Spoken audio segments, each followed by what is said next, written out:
Joining us now, staff writer for The Atlantic and MSNBC political analyst Ashley Parker, staff writer for The Atlantic and author of its newsletter, Galaxy Brain, Charlie Wartzel.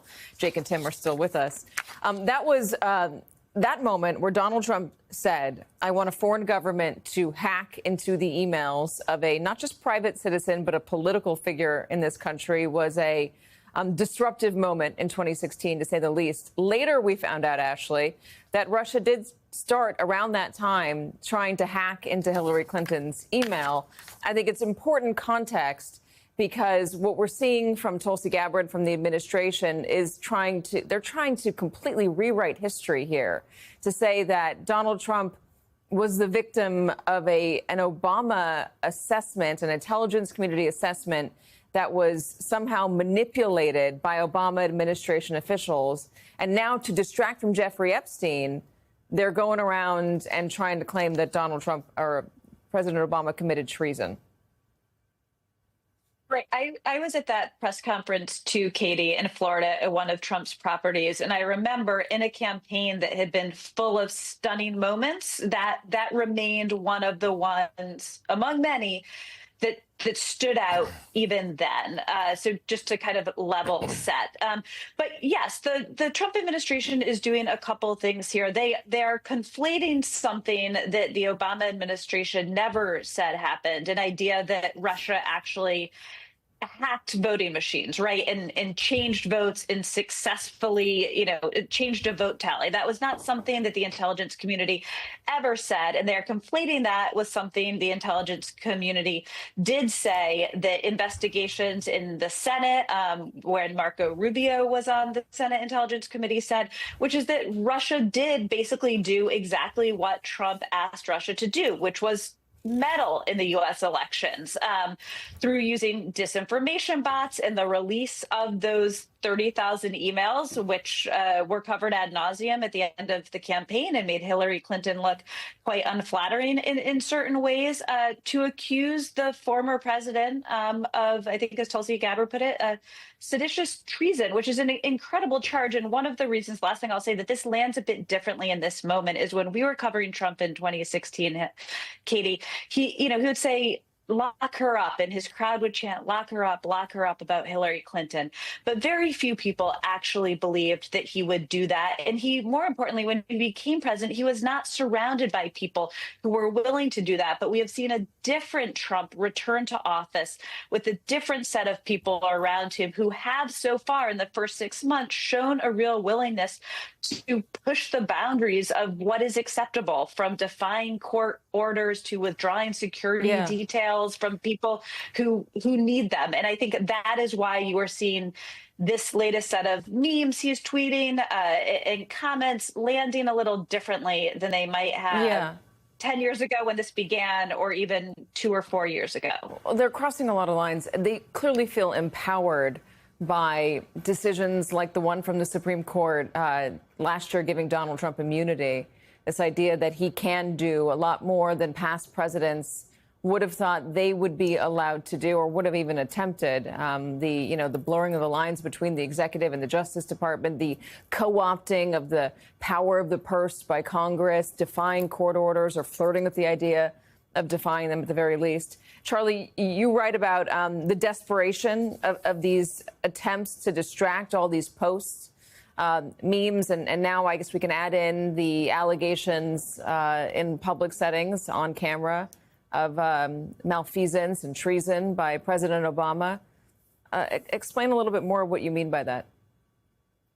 Yeah, I think that you can tell a lot about how Donald Trump sees the amount of power and influence that he has in a given moment, as well as his mood, by the way that he posts, right? And there are different eras, right? There's sort of the running high and feeling like he's got a lot of power era. I think we saw that in the first couple of months of his presidency. He felt like he had, media corporations and Silicon Valley and a lot of different people kind of bowing to him. He felt like he could sort of direct. He was tweeting or posting on Truth Social very confidently. If you look at what's happened since all this Epstein stuff has blown up in his face, you see that these posts are a lot similar to when he first started using Truth Social, which was after he got kicked off of Twitter and was in sort of political exile after January 6th. And those posts are so much more, let's dredge up the old election conspiracy theories. Let's, rattle on about QAnon. It was actually a period in which he started galvanizing a lot of his supporters towards some of the Epstein stuff that would later blow up in his face. And so I think that there's these two sort of like defensive and offensive versions. And I think what we see right now is that he's having a very hard time when he feels like he can't control a narrative or just, assignment edit the press or his followers to care about the thing that he wants them to care about. Ashley, do you see risks here on this?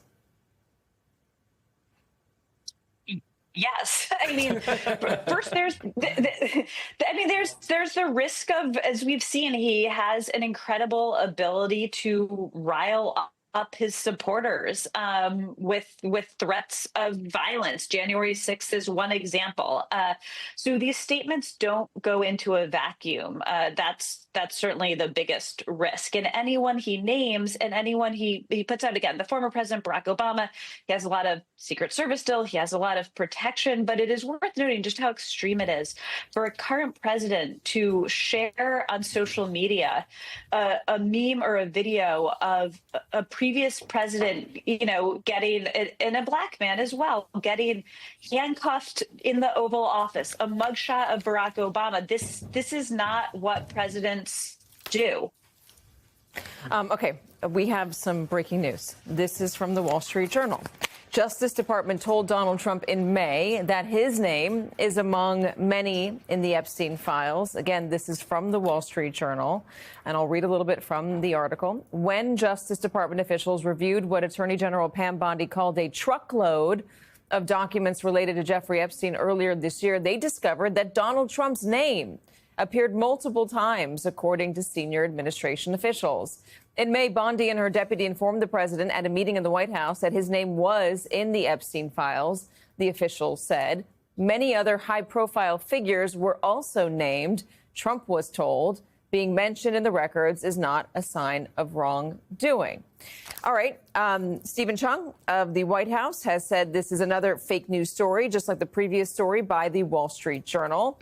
In a statement to the Journal on Friday, Bondi and the Deputy Attorney General Todd Blanche said nothing in the files warranted further investigation or prosecution. As part of our routine briefing, we made the president aware of the findings. But boy, this does sound different when you think about the ways that Donald Trump is trying to tell people not to look at the Epstein files, not to worry about them, to simmer down about it, forget it. You're a weakling. Lisa Rubin's joining us now. That's why I'm looking over here. How do you read this, Lisa? Well, first of all, it's not a surprise, right? It's not a surprise not only because the Wall Street Journal's original reporting, Katie, about that Bondi birthday letter reflected the fact that that document was in the possession of the Justice Department and that the Wall Street Journal itself had reviewed it, suggesting that there might be more to come. But it's also not a surprise because let's go back almost 10 years. Jeffrey Epstein gave a series of depositions in civil litigation that predated his 2019 indictment in the Southern District of New York. At one of those depositions, as reported by the New York Times and MSNBC and others, he was asked verbatim about his relationship with Donald Trump and whether he and Donald Trump socialized together in ways that were inappropriate with women. And so none of this is a surprise, but I will also caveat it saying that just because somebody is in the files also does not mean that they did anything wrong. I would expect that the files would include things like the flight log and the black book, in which we have known for many, many years that Donald Trump is listed. And let me read a little bit more. They told the president at the meeting that the files contained what officials felt was unverified hearsay about many people, including Trump, who had socialized with Epstein in the past. Some of the officials said. One of the officials familiar with the documents said they contain hundreds of other names. They also told Trump that senior Justice Department officials didn't plan to release any more documents related to the investigation of the convicted sex offender because the material contained child pornography and victims' personal information, the officials said.